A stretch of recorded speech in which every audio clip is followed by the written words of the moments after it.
about you, but I have a cabinet full of glass vases that I have collected over the years. Every time I open the cabinet door, they just stare at me, waiting for me to do something with them.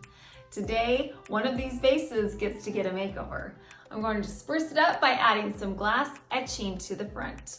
My video today is sponsored by Cricut. After thoroughly washing my vase and letting it dry, I headed over to my Cricut design space to make a damask design. Okay, so we're gonna have a quick conversation. I say damask, some people say damask. Which one are you? Are you A, damask, or B, damask? Leave me a comment down below and let me know.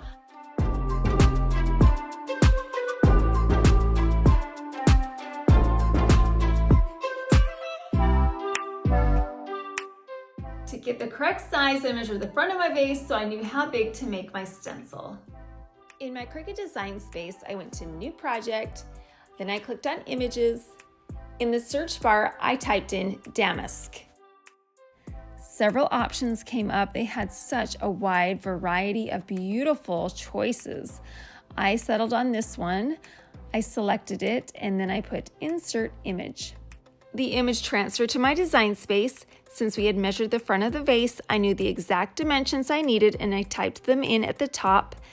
And because I wanted one vinyl stencil, I decided to weld it, which creates one solid piece. At this point, I could just select and delete the pieces that needed to be cut. Now that my design is finalized, I clicked Make It. For this project, I'm using a white vinyl. I cut it to the correct dimensions and put it on my sticky mat. Now that everything is prepared, I could click Continue. And at this point, I selected my material, which was vinyl. And I always select more on the pressure. I'm going to load my mat by hitting the flashing arrow button, followed by hitting the flashing C button, which begins the cutting process.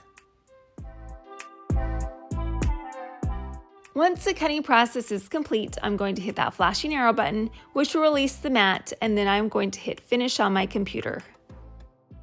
Sometimes it can get a little time consuming weeding out those little pieces of vinyl, but take your time. It'll be worth it because you won't tear the vinyl. Once my design had been weeded, it was time for the transfer tape. I lined it up carefully with my vinyl design, and then I got my scraper tool and pressed it firmly to the top of the vinyl. Then I pulled the vinyl and the transfer tape away from the backing that was behind the vinyl.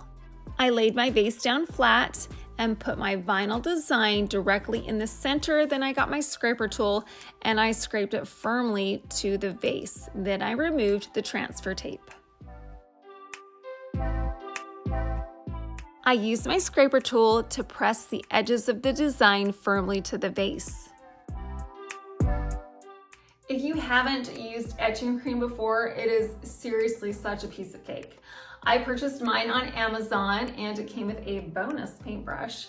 I'll leave a link to where I bought that in my description box. You can also get some at Michael's. I added the blue painter's tape to the edges of the vinyl stencil. Just in case any of the etching cream spreads off, it'll get on the tape instead of on the glass.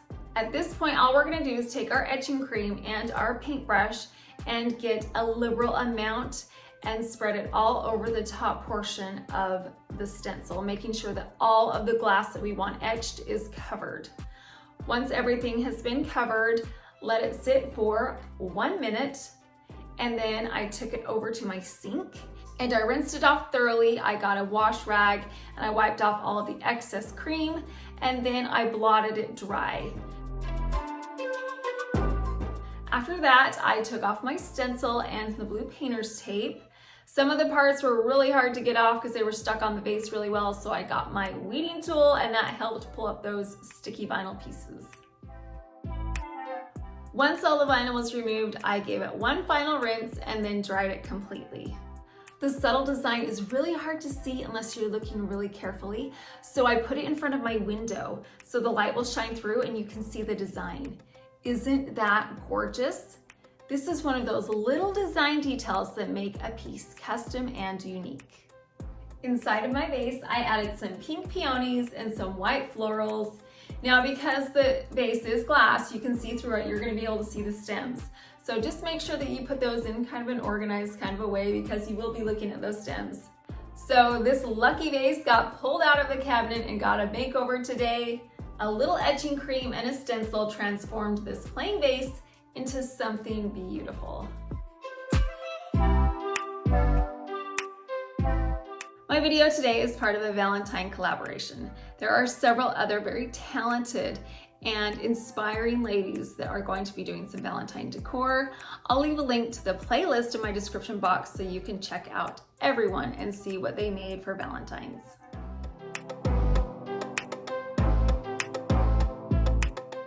I love using candles when I decorate. However, they do not always come in the most dynamic container, and sometimes the ones that smell the best are not the prettiest color.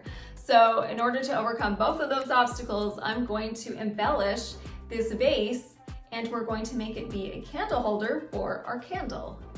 I purchased this vase at HomeGoods for $6.99. It's the perfect size. I can put smaller candles inside or larger ones will fit too. I could even fill it up with some water and add some floating candles. As you can see, we're sticking with the damask design, and I'm going to put a damask vinyl stencil over my vase to turn it into a gorgeous candle holder. Back in my design space, I hit new project, then I went to images. In the search bar this time I typed in damask card. Several options came up, great designs once again, and I selected this one. And then I clicked insert image. Now, because we only want the damask design, we're going to take the other parts of the card and delete them. Just select them and delete them. Once all the pieces were deleted, I was left with this beautiful damask design.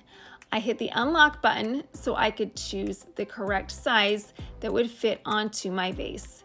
And so I sized it appropriately, and then I hit the duplicate button, which made an exact replica of my original piece. Since I had two pieces, I hit the select all button, and then I went down to weld and welded the pieces together to make one larger piece. And then I hit make it, which sorted it onto my mat. Because my design was 12 inches long, I needed to select OK, and then I hit continue. At this point, I selected my material, which was vinyl, and then I always push more on the pressure. I hit that flashing arrow button, which loaded my vinyl into the machine, and then I hit the flashing C button, which began the cutting process. Once the cutting process was complete, I hit that flashing arrow button, which released my mat, and then I hit finish on my computer. I measured the circumference of my vase and it was 18 inches. Now my mat only goes to 12 inches, so as you saw, I welded those two pieces together, but I needed a third 6-inch piece. So I created one of those as well. I began to weed the excess vinyl away from my design. I got a segment of my transfer tape and placed it right over the top of my vinyl, got my scraper tool, and pressed it firmly together. Next, I removed the vinyl and the transfer tape away from the backing that was behind the vinyl. I went slowly and carefully so I didn't rip any of the vinyl. Now it's time for the tricky part, putting the vinyl directly in the center of this vase. It was time consuming. I went really slowly, but I got it where I wanted to be. Once it was there, I scraped it with my scraper firmly to the vase. Then I got my second piece, that extra 6-inch piece, and put it on as well. Then I removed the transfer tape away from all of the vinyl.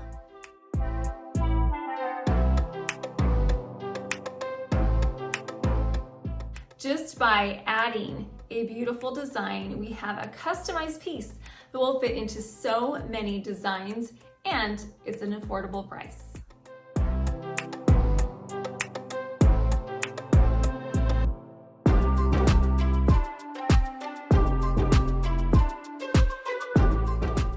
Since we're coming up on the Valentine's season, I decided that for my final project, I would make some Valentine tags. Now Cricut makes so many wonderful and really pretty pieces of scrapbook paper, so that's what I'm using today. I got a pretty pink paper and I got a floral paper, but again, you could just use scrapbook paper that you have around your house. Back in our Cricut design space, we're gonna hit New Project, click on Image, and in the search bar, we're gonna type in damask. Once again, many beautiful options came up, and I scrolled down to this heart design, selected it, and clicked Insert Image. It inserted into my design space. I sized it appropriately. I needed 2 hearts, so I went over to Duplicate and hit that, which made another heart tag the exact same size as the first. And then I scrolled over and I hit Make It. Because this heart tag has 2 parts to it, it's going to print them off separately. The first is a scroll design. I'm going to hit Continue, and then it's going to give me my options of material. I'm going to hit Cardstock, and I'm going to hit more on the pressure as well. Then I'm going to hit that flashing arrow button, which is going to load my paper cardstock, and then I'm going to hit the flashing C button, which is going to start the cutting process. Once the scroll design was finished cutting, I unloaded my mat, and it automatically pulled up the second piece to the heart tag. I loaded this paper by hitting that flashing arrow button, and then I hit the flashing C button, which began the cutting process. Once the cutting process for the bottom part was done, I hit the flashing arrow button, which released my mat, and then I hit Finish on my computer. The paper cutout is so simple. All you need to do is pull it off the mat and then weed it.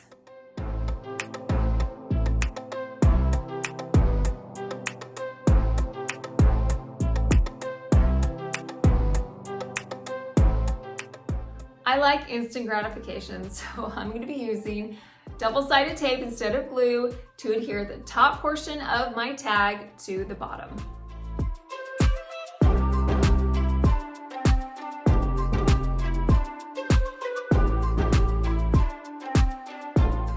Tags like these are such a great way to customize pieces of decor for different seasons or holidays at minimal to no cost.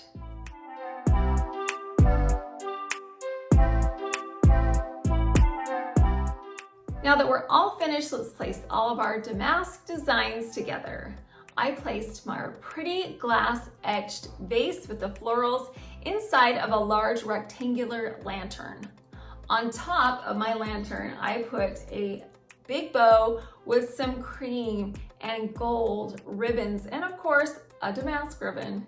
And to the center, I added some florals. I tied my 2 heart tags to the center of the bow and offset them slightly so that they didn't block the vase inside with the florals. And finally, I added a yummy smelling candle inside of our candle holder and placed it at the bottom of the lantern. I love the warmth and glow that the fire from the candle adds to the overall feel of this design. If you're looking for more Valentine inspiration, I have a video that has 14 gift ideas as well as some home decor. I hope you enjoyed creating these damask designs with me today, and I hope you got some inspiration. Thank you so much for watching.